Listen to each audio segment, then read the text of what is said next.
¿Por qué cuando hablamos del sistema, del neoliberalismo, del poder fáctico económico, pareciera que lo que cuestionamos es hacer empresa? Y quizás alguna gente cree que lo que se está cuestionando es hacer empresa, cuando lo que creo yo que no sé, dime tú, se cuestiona es la forma como se hace empresa en ese país, la forma como se ha instalado el neoliberalismo en este país. Sí, claro, de eso se trata. Se trata de que los salarios han bajado 8 puntos en cuanto al Producto Bruto Interno en los últimos 20 años. Y en cambio el capital ha subido 10. Sí, se trata de eso, se trata de hacer un capitalismo menos brutal, más humano, más equitativo, porque el capitalismo puede ser compatible con cierta equidad, con cierta justicia. Pero claro, nosotros hemos heredado el capitalismo impuesto a patadas por Fujimori desde el año 92. Sindicatos abolidos, derechos laborales olvidados, en fin, persecución a todo aquello que disienta del coro general y colapso de los partidos. Entonces, de igual modo que en Chile el neoliberalismo lo impuso Pinochet a patadas y a balazos, aquí Fujimori necesitó de un golpe de Estado para consagrar el liberalismo. Esa es la herencia que tenemos. Es un país lleno de inequidades y de fracturas. Pero claro, y resulta que hay países en donde el capitalismo puede ser socialdemócrata.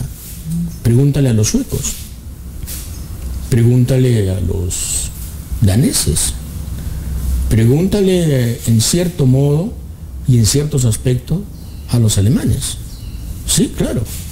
Sindicatos, negociación colectiva, derechos laborales, cierta paridad en el rol social del trabajador con el patrón. ¿Y por qué no podemos tener eso acá? Bueno, qué buena pregunta. Es la gran pregunta que no tiene respuesta, porque no tenemos una clase dominante que haya pensado en el país y que haya pensado en perdurar con justicia, sino que tenemos una clase dominante que ha creado, mediante la imposición, una situación siempre precaria. El Perú es un país precario, todo parece inestable, todo parece que va a caerse de pronto, ¿no? Porque no tenemos instituciones y porque no tenemos una perspectiva nacional. Hay derechas en América Latina que han construido horizontes que, en fin, si no son unánimes, por lo menos entusiasman a buena parte de la población. Aquí la derecha nunca se preocupó de eso, se preocupó de ganar dinero. Entonces, a costa de abusos y recortes de derechos. Lo que no hay es país, no tenemos nación, no tenemos ciudadanía y no tenemos instituciones, desde luego. Entonces, perdona que vaya más atrás, pero ¿por qué nosotros no tenemos eso en esa clase empresarial y en otros países sí? Porque probablemente nos hizo mucho daño ser los engreídos del virreinato y haber producido una clase rentista que acometió muy pocos proyectos industriales, empresariales, agrícolas, ¿no? De nación. Entonces, fuimos los engreídos de los españoles, tuvimos todo, fuimos el centro del virreinato en esta parte del continente, y de pronto un día nos vimos independientes y libres con una república que no pudimos manejar y en la que mantuvimos una serie de segregaciones, discriminaciones y crueldades, ¿no? Sobre todo con el indígena. Ese es el origen probablemente, ese rentismo de los encomenderos, es el origen probablemente de la ociosidad de nuestra clase empresarial, de nuestra falta de ingenio en muchos sentidos y de no haber construido un país. Y falta de sentimiento de pertenencia quizás a un todo más grande. Sí, porque ahí viene también el racismo, ¿no? El creer que lo indio es inferior, siempre inferior, que lo mestizo es sospechoso, que lo negro es bajo.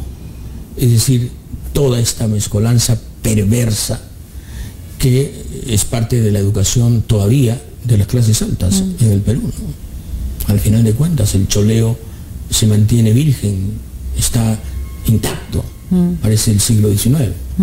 Y entonces suceden cosas como, por ejemplo, esta ley Pulpín, ¿no? O el del régimen laboral juvenil, en la que ni siquiera vamos a decir se recortan derechos, simplemente se quieren negar derechos a los jóvenes por el simple hecho de ser jóvenes y de que se les puede explotar o sobreexplotar, como dice el presidente Humala. Tú has dicho que precisamente eso, ¿no? Que se consolida la supresión de esos derechos como si fuera una gran virtud. Incluso el presidente mismo lo declama de esa forma. Claro, el mensaje es, si no tenías nada, ¿qué protestas? Ahora tienes algo, tienes un poquito. Pero es justamente el juzgar que los jóvenes son ciudadanía de segunda, ¿no? Son, en fin, el concolón social de la PEA, de la población económicamente activa. Y eso es absurdo, pero tiene que ver mucho con la conversión de Humala en una suerte de administrador del país desde la perspectiva conservadora. No le interesa ya ninguna otra cosa sino llegar al 2016 y despedirse, espero que para siempre. ¿Tú crees que hay un peligro real de que no acabe su mandato, o por lo menos él lo cree así? No creo. No veo un peligro ni de golpe de Estado, ni de interrupción institucional, ni de colapso de la democracia por parte. La única posibilidad sería, digamos, que el Congreso iniciara un proceso de bloqueo sistemático y de sabotaje, pero sería suicida. No creo. Vamos a terminar con Humala y Humala va a terminar con nosotros.